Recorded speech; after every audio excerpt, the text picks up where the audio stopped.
Paseos por la Sierra, con Alberto Garín.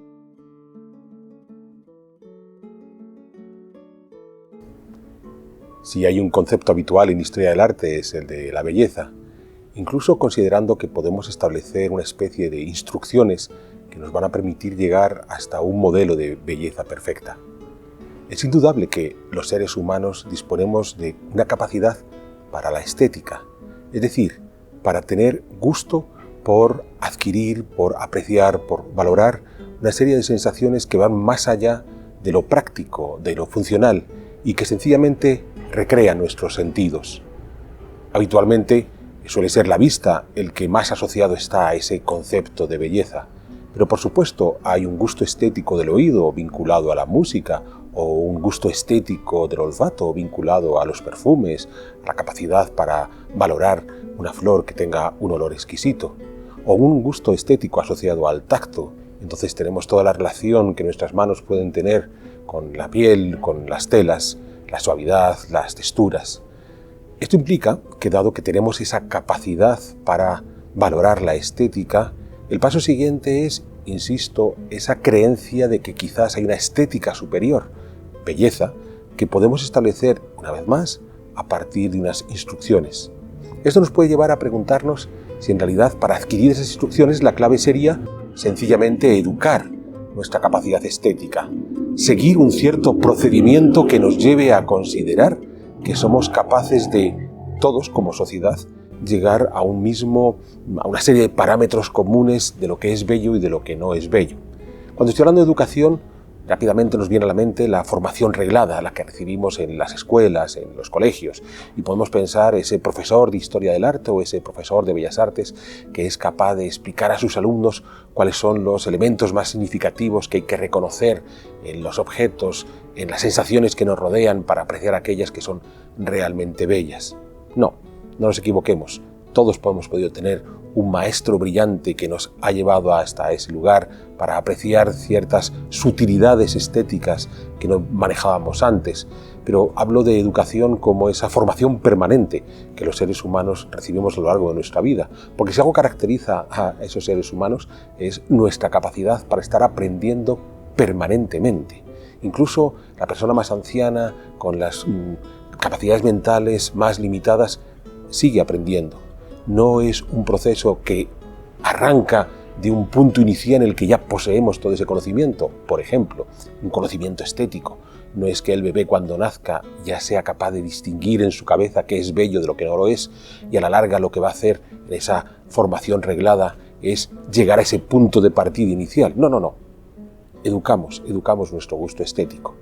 Pero, de nuevo, lo educamos no solo en la formación reglada, o casi nunca en la formación reglada. Lo educamos escuchando la música que es dominante en nuestro barrio, en nuestra ciudad.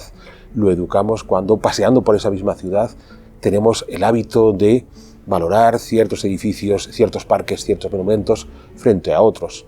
Lo educamos cuando sencillamente nos aficionamos a la perfumería y empezamos a distinguir diferentes olores. Lo educamos todo el tiempo. Y eso significa que cada ser humano tiene una educación propia. Obviamente, en comunidades que comparten una serie de hábitos, de tradiciones, de costumbres, también el gusto estético puede ser relativamente común. Lo que no va a haber, y esto es fundamental, es un gusto estético único. No existe un único modelo de belleza. No existe una forma válida para valorar esa belleza y otras que son completamente erróneas. No existe una sola forma de decir que algo es bello y todo lo demás es feo.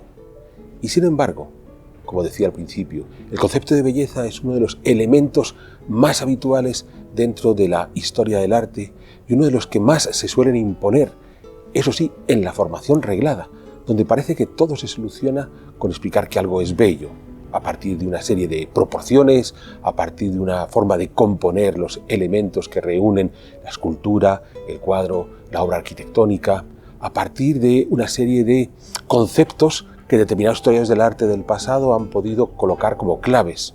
Una forma de hacer un claroscuro, una manera de generar el esfumato, una determinada composición con una serie de melodías apropiadas. No funciona de esa manera. Otra cosa es que haya determinadas soluciones estéticas que en determinados momentos se puedan considerar bellas y que a partir de ahí se convierte en una especie de canon que todo aquel que considera que tiene un gusto estético elevado haya de terminar por aceptar. Por supuesto que podemos considerar que, dado que existen esos cánones, puede haber ciertas realidades estéticas que sean más del gusto de la mayoría de las personas que otras. Pero en el momento que vamos a encontrar esos otros gustos, pues es donde tenemos que entender que no existe una uniformidad absoluta en el concepto de belleza. ¿Por qué estoy explicando todo esto? Porque hemos de preguntarnos hasta qué punto el concepto de belleza va más allá del mero goce estético y se puede convertir en un elemento que pase a formar parte de nuestra vida, de nuestra cotidianidad. Hasta qué punto el hecho de, por ejemplo, vivir en una ciudad fea puede influir para que nuestro ánimo esté más alicaído frente a la posibilidad de vivir en una ciudad más hermosa, donde podamos tener unas sensaciones ya de partida estéticas, pero incluso más allá vitales, que resulten más agradables. Tampoco es fácil de captar esa sensación, porque más allá de que el marco arquitectónico urbano en el que vivamos pueda ser más o menos hermoso, ya están nuestras vicisitudes personales para ser capaz de valorar ese marco. En cualquier caso, lo que hemos de entender es que es posible encontrar la belleza en los lugares más recónditos y es posible opacar esa belleza con gestos de fealdad incluso en los lugares más hermosos. A partir de ahí, ¿qué es lo que nos queda? Pues nos queda educarnos. Nos queda educarnos en saber valorar todas las posibilidades estéticas que nos rodean. Y eso no implica que consideremos, uno, que todo, absolutamente todo puede ser bello. No, hay sitio para la fealdad, hay sitio para denunciar esa fealdad. Y dos, que todos los objetos que nos rodean, que puedan tener cierta belleza, podamos considerar que tienen el mismo nivel de belleza. No, hay cosas que directamente para nosotros van a tener una consideración mayor en ese rango de belleza que otras. Todo esto parece muy subjetivo. Lo es profundamente subjetivo. Pero es que si hay algo que es profundamente subjetivo en los seres humanos es su capacidad para adquirir ese gusto estético y a partir de ahí establecer qué es lo que consideran que es bello y qué es lo que consideran que es feo.